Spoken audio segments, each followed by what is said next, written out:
nueva.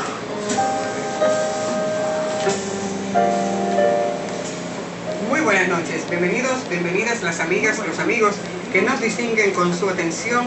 Jueves 6 de agosto 2015, 9:11 de la noche, inicia su espacio Dos Caras, bajo la conducción de una servidora, Niurka Rivera, en la coordinación general Manuel Castro, y lógicamente en nuestra coordinación técnica tenemos a Gato, como siempre. Para su contacto usted puede hacerlo a través del 347-903-8840. Inicia en esta noche Dos Caras. Gracias por permitirnos llegar hasta sus hogares. Un programa hoy un poquito diferente. Tenemos una invitada especial, ya está aquí con nosotros. Vamos a tomarnos el tiempo más bien para hacer algunas reflexiones sobre la educación, la situación de la educación dominicana, con la licenciada María Teresa Cabrera, quien es secretaria general de la Asociación Dominicana de Profesores y además fue expresidenta de esta institución. Así que estén atentos, preparen sus comentarios, sus llamadas, para que en una forma respetuosa podamos compartir con la licenciada María Teresa Cabrera, que está aquí con nosotros en una invitación especial desde la República Dominicana. No desaprovechemos esta oportunidad y empaparnos un poquito de cuál es la verdadera situación de la educación dominicana en el marco justamente en el marco del 4% y de otros hechos que se han suscitado en esta semana que está iniciando prácticamente. Escuchas Dos Caras. Estás escuchando Dos Caras. Contamos con la participación de una mujer joven, por demás, destacada en la República Dominicana, de una larga trayectoria en el ámbito de la educación, maestra, una dirigente gremial. Ha ocupado la posición de la presidencia de la Asociación Dominicana de Profesores en la República Dominicana. En este momento se desempeña como subsecretaria general de la misma institución, pero desde muy temprano es una mujer que se ha integrado a los movimientos juveniles, culturales, que luchan por la justicia social, vuelvo y repito, de nuestra amada República Dominicana. Bienvenida al espacio Dos Caras, María Teresa Cabrera. ¿Cómo estás? Gracias, muy buenas noches, muy bien. Feliz de compartir estas dos caras. Danos una panorámica de cuál es la realidad de la educación en la República Dominicana, porque te quiero hacer la observación. Para muchos tenemos el 4%. Voy a hacer una mezcla para poder posicionar. Tenemos el 4%.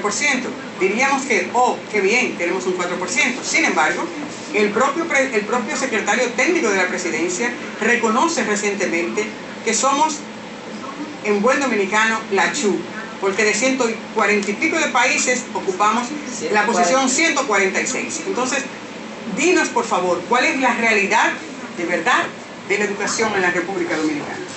Bueno, junto con ese informe que presentó el ministro de Planificación y Desarrollo, el gobierno invierte mucho dinero promoviendo la idea de que en la República Dominicana está en curso una revolución educativa. La realidad que yo veo, que yo aprecio y de verdad intento hacerlo con un sentido de objetividad, estas valoraciones, es la siguiente. El tema, la lucha del 4%, la movilización del pueblo dominicano por el 4%, con dos para qué. Incluir a toda una población de niños, jóvenes y personas adultas excluidas del ejercicio del derecho a la educación, y además asegurar que la educación pública que provee el Estado sea una educación de calidad, sea una buena educación, que dé respuesta a los fines de la educación que la Ley 6697 contempla, que se resumen en una formación integral, pensar los seres humanos en todas sus dimensiones, es decir, prepararlo, un sistema educativo que prepara a los seres humanos para el ejercicio de todas las prácticas sociales. La realidad es que esa lucha del 4% y la firma en el 2012 de todos los candidatos del compromiso político y social por la educación, correspondió a Danilo Medina su aplicación por cuanto resultó electo en esas elecciones. El hecho de que asignara el 4% expresó una voluntad política que no se había evidenciado antes. Yo creo que naturalmente es el resultado de la presión social. El gobierno, el presidente Medina se dio cuenta que no cumplir ese compromiso tenía un costo político y decidió no jugársela y cumplir el compromiso. Y eso contribuyó a mantener en la agenda pública el tema educativo y eso es bueno. Ahora bien, después de la asignación del 4%, lo que estaba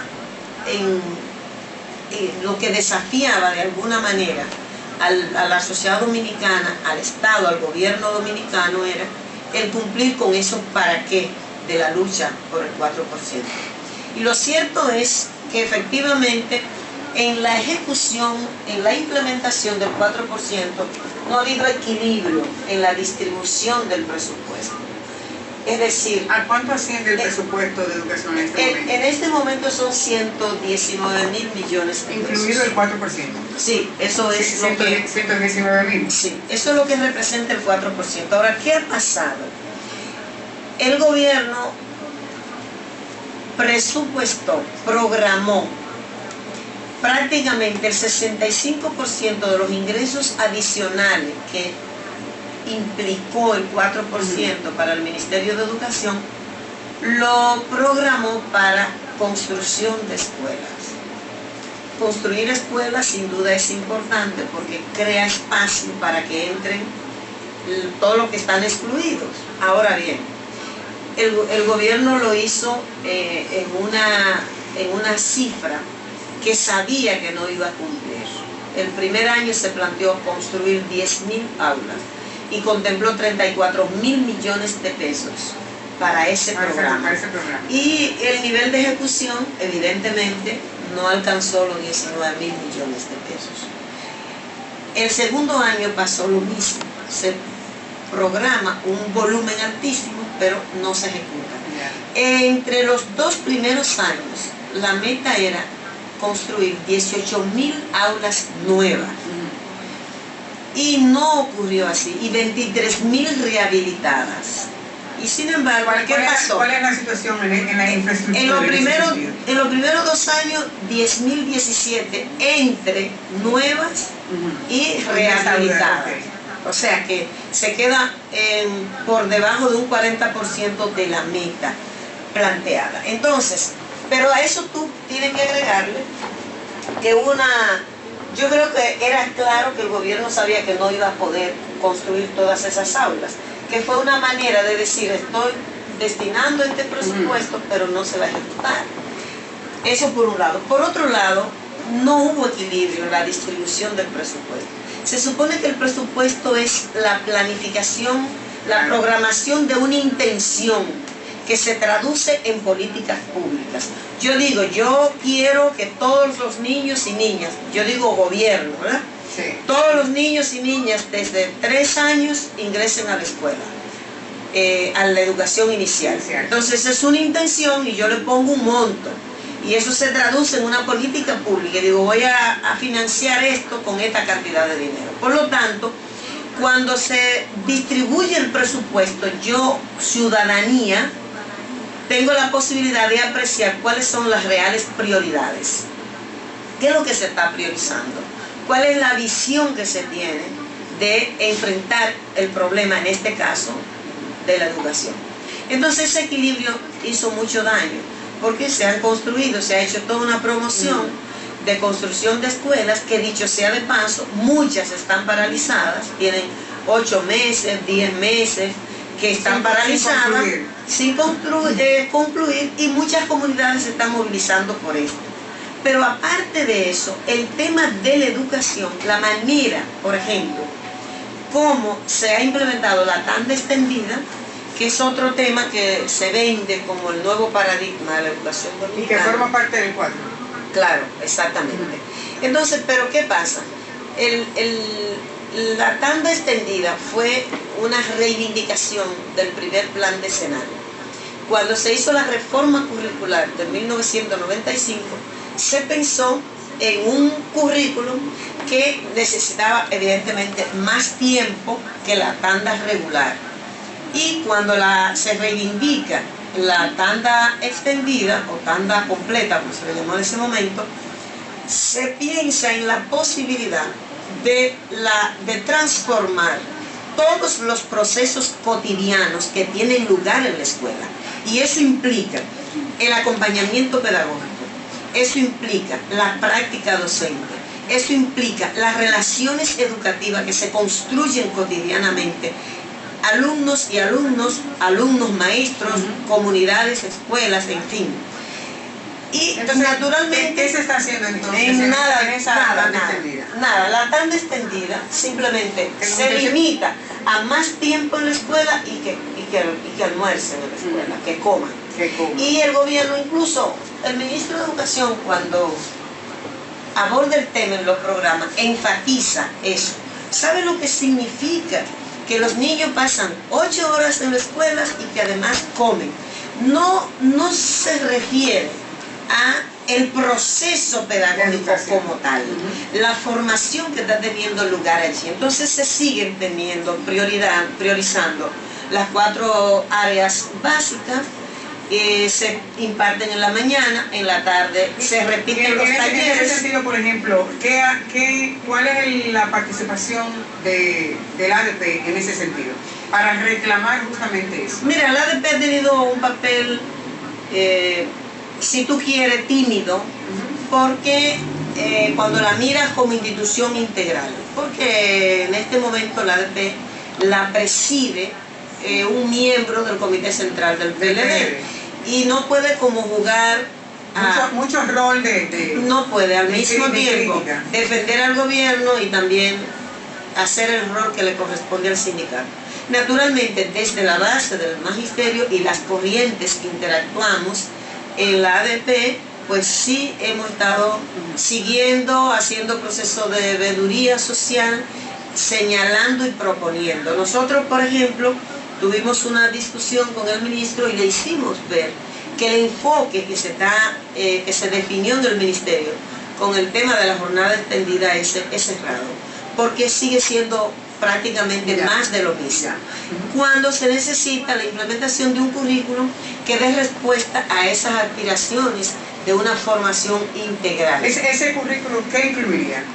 Debía incluir la educación, las áreas básicas, pero debe tener educación física, entendida. Que ya no la tiene la escuela de educación física. Se tiene para, por ejemplo, un maestro de educación física, es decir, para deporte. Ajá. Pero tú sabes que la educación física es mucho más que eso. Mucho más. La educación física implica educación para la salud, educación para la alimentación, educación para la higiene, educación deportiva, educación para el juego con sentido pedagógico.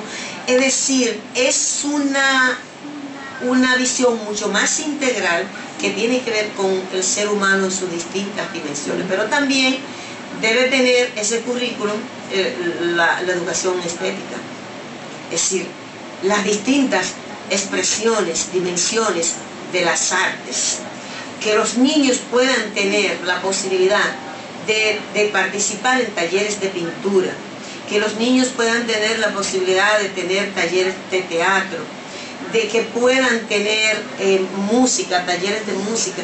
Tú sabes que eso tiene una influencia enorme en la formación de valores, incluso se traduce en una estrategia de reducción de violencia. Esa visión no está. Todo el tema de mirar los contextos socioculturales y trabajar el tema de la cultura desde una perspectiva crítica, el tema de la diversidad, eso está ausente. Entonces, no puede pensarse una revolución educativa en esas condiciones cuando se sigue haciendo lo mismo. La revolución educativa debe ir de ambas partes, es decir, es algo que debemos tener a la persona que estamos instruyendo, bueno, que sea calificada. Entonces, en ese sentido, a su juicio y honestamente, del 1 al 10, ¿cómo calificaría usted la instrucción y la capacitación del profesorado dominicano? No, es que ese es un tema, ese es una de las grandes debilidades que tiene la implementación del 4% en esa ausencia de visión integral y de definir las prioridades. El tema de la formación docente es clave, sin duda, porque el maestro y la maestra juegan un papel importantísimo en ese proceso de facilitar, de guiar, de orientar el proceso de aprendizaje de los niños y las niñas. Sin duda que la política de formación docente es un tema clave, pero ese es un tema que no ha sido una prioridad en el gobierno actual, en esta era del 4%. Si observamos la ejecución del presupuesto, vemos que lo que tiene que ver con compras se multiplica por 10 con relación a lo programado. Si vas a publicidad, te multiplica por cualquier cantidad. Se programó, para darte una idea, en el 14 se contempló 15 millones de pesos para publicidad y el gobierno terminó gastando en publicidad 635 millones de pesos. Ya tienes una idea. Ahora, eso no pasa ni con educación inicial, ni con la formación docente, los programas de formación docente. Pero, el presupuesto entonces, no se ejecutó. Yo me pregunto justamente, ¿dónde están los actores de ese 4% que demandaron en ese momento ese objetivo, ese fin? ¿Dónde están hoy en día cuando la ejecución está totalmente dispersa a lo que se había programado para la aplicación del 4%? Esos actores estamos ahí haciendo veeduría, monitoreando, por eso hemos podido señalar oportunamente las distorsiones en la ejecución del presupuesto. Por ejemplo, el movimiento de la Coalición por una Educación Digna, que lideró ese proceso, ha señalado oportunamente que el Ministerio de Educación ha violentado su propia norma, ha violentado la Constitución en la ejecución del 4% porque ha hecho cambios administrativos del presupuesto, de las partidas presupuestarias, sin que pase por el Congreso como manda la ley. Dice, no se puede hacer cambio de una partida a otra, de un programa a otro, si no pasa con una iniciativa de ley. El Ministerio ha hecho eso. La coalición lo ha señalado oportunamente. Le hemos pedido explicación, muchos actores, de lo que tuvimos implicado en ese proceso, al ministro de Educación, por ejemplo, y no sentimos satisfacción con la ausencia de respuesta convincente al por qué los terrenos, los escándalos de sobrevaluación de las compras de los terrenos por parte del Ministerio de Educación. Ahora mismo hay un caso que está en la justicia, pero no ha habido la explicación clara de cómo que el Ministerio de Educación compra unos terrenos que supuestamente los documentos son falsos y paga tanto dinero, involucrada en la suma de 49 millones de pesos, sin que un ministerio que tiene tanta gente en un departamento jurídico examinara lo suficientemente claro, y no ha habido tampoco la explicación de cuáles son los funcionarios que estuvieron implicados en ese proceso. Pero también por qué las aulas que construye el Ministerio de Educación salen tan caras. Oportunamente se le ha hecho la comparación, la que construye, por ejemplo, Fe y Alegría, y la que construye el Ministerio, no se acercan en términos del monto. Entonces, pero también ha habido, periódicamente, cada 6 meses sale un boletín que rinde cuenta de cómo y llama la atención de cómo se está ejecutando el 4% y formula planteamientos.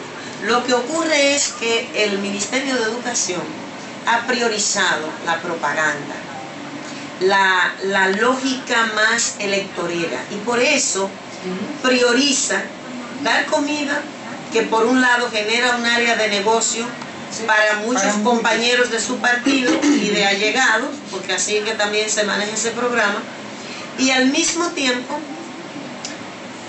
alegra a las familias que simplemente dicen, bueno, ahora los muchachos tienen 8 horas en la escuela y ellos dirán, esos son los que votan.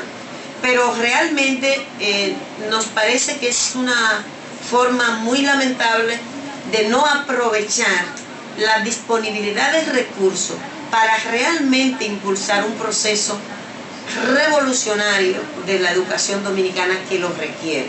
que implicaría realmente una transformación del quehacer cotidiano de la escuela, que implicaría tener otra visión de la formación docente, que implicaría que tengamos definitivamente un sistema de capacitación continua que no ha existido en la República Dominicana. Teóricamente existe, pero realmente en la práctica lo que ha habido son sumas de cursos, de talleres, sin una lógica articulada. A veces más porque hay que gastar un dinero que por el contenido, la orientación, los objetivos formativos de esos talleres.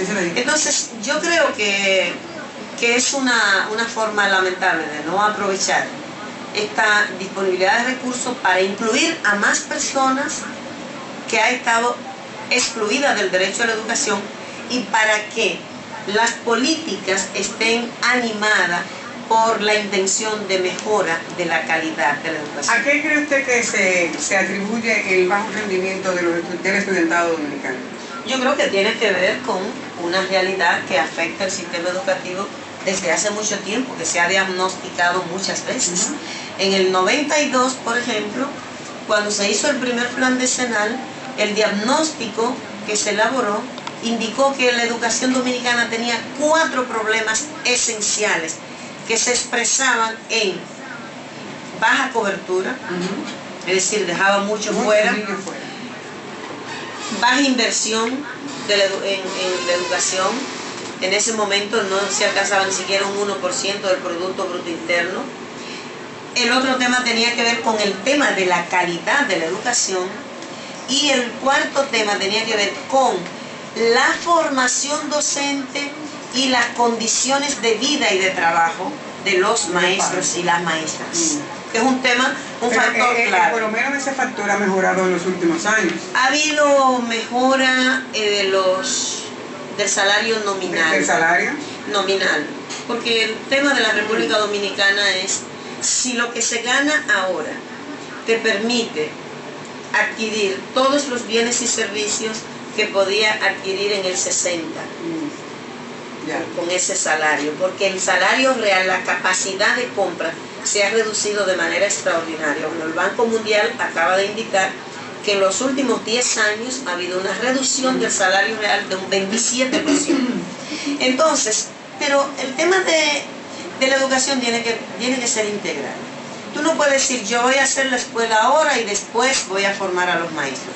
No, tú tienes que ir haciendo un programa que vaya atendiendo la diversidad de factores que inciden en la calidad y en el ejercicio pleno del derecho a la educación y lo va trabajando de manera simultánea. ¿Por qué usted cree que ese bajo rendimiento se ve reflejado en las pruebas nacionales y es lo que traba a los muchachos cuando van a hacer las pruebas? ¿Usted cree en las pruebas nacionales? Mira, las pruebas nacionales, yo en primer lugar no comparto las pruebas estandarizadas.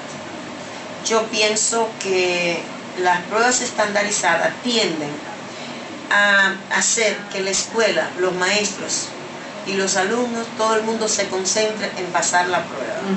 Y las pruebas evalúan 4 asignaturas, pero no evalúan valores, no evalúan una diversidad de dimensiones que tienen que atender una educación que se plantea una formación integral. Y además, yo creo que el proceso cotidiano es el que tiene que ser evaluado, es decir, la evaluación tiene que ser cotidiana y tiene que tener un sentido formativo, un sentido de mejora. Entonces, los resultados de las pruebas nacionales indican que después de 20 años prácticamente son los mismos resultados. Entonces, se invierte una cantidad de dinero enorme. Yo digo, si usted tiene más de 20 años aplicando un sistema de prueba estandarizada y los resultados son iguales, usted como instancia del Estado que dirige, que gestiona esa política, tiene que preguntarse, ¿y cómo es que yo lo he estado haciendo? ¿Y para qué he utilizado esas informaciones, esos resultados que aportan? Se supone que deberían estar articulados esos resultados a la capacitación continua. Yo descubro, las pruebas me indican estos resultados, que hay debilidades en tal área, entonces yo enfatizo en los programas formativos de capacitación continua esas áreas. Pero es evidente que el ministerio no ha estado haciendo eso porque no se evidencian mejoras y lo que sí hay es un gasto.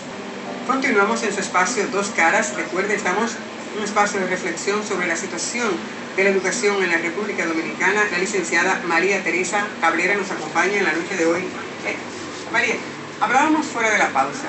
Hablábamos que parte de la propuesta de este 4% era incluir a los excluidos. Antes del 4%, ¿cuántos eran los excluidos? Luego del 4, ¿a cuánto asciende la inclusión de los muchachos o de nuestros niños en las escuelas? Bueno, creo que es muy interesante la pregunta. En el momento en que estábamos en la lucha por el 4%, en educación básica, que es donde más avanzamos en cobertura, teníamos un 11% de la población entre 6 y 13 años que estaba excluida. La básica comprende para que, desde el primer que salimos hace años de la escuela. Ah, sí. Desde el primero de básica hasta el 8º grado. Okay. Ahí era donde más alta estaba la cobertura. Teníamos un 11 fuera. En la educación secundaria, de la población que debía estar en ese nivel, desde el primero del bachillerato hasta el 4º, la tasa de cobertura era de un 51%, es decir, que casi la mitad estaba fuera de los jóvenes que deberían estar en la secundaria estaban fuera. Wow, eso es grave. La educación inicial. En un país, perdóname, que básicamente tiene una población muy joven. Sí, así es. Wow.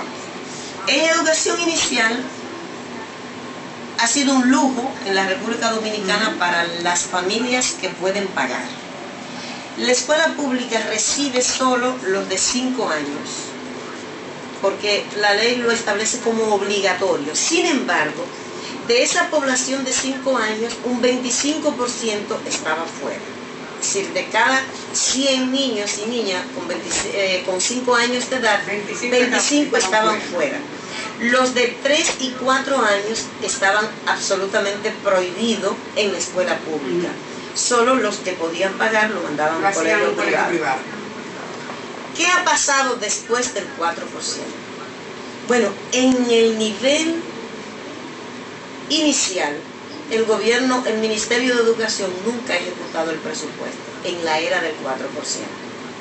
El programa de atención integral a la primera infancia, eso es del programa que más atrasado se ha quedado. Es decir, se programaron construir 200 estancias infantiles, el primer año no se hizo ninguna, cero ejecución. Se plantearon 1000 centros comunitarios, eso tampoco se hizo. Se quedaron en la definición del marco normativo. Y en el caso de la educación formal, en el Ministerio de Educación, el presupuesto que se asignó al nivel inicial, se quedó, apenas ejecutaron un 1% de lo presupuestado, que era una cosa ínfima en relación a lo que se programó. Por lo tanto, en términos de cobertura, donde mayor avance hay es en primaria, pero resulta lo siguiente, en la educación básica, los 8 grados de la primaria. Pero ocurre que el propio ministerio dice que desde los colegios privados han emigrado a la escuela pública en la educación primaria. Entonces, si tú tienes que hay un movimiento, una diferencia de 28.000 y me dice al mismo tiempo que han emigrado una cantidad muy importante de los colegios privados, quiere decir que los que estaban excluidos esencialmente siguen excluidos. Se quedaron fuera. Porque también, y la gente te puede decir, bueno, pero han construido más aulas, sí, pero cuando tú tienes una escuela con tanda regular y la convierte en escuela de tanda extendida, tú tienes que tener 2 veces ese espacio para atender a esa misma población. Porque un grupo te iba en la mañana y otro grupo iba en la tarde.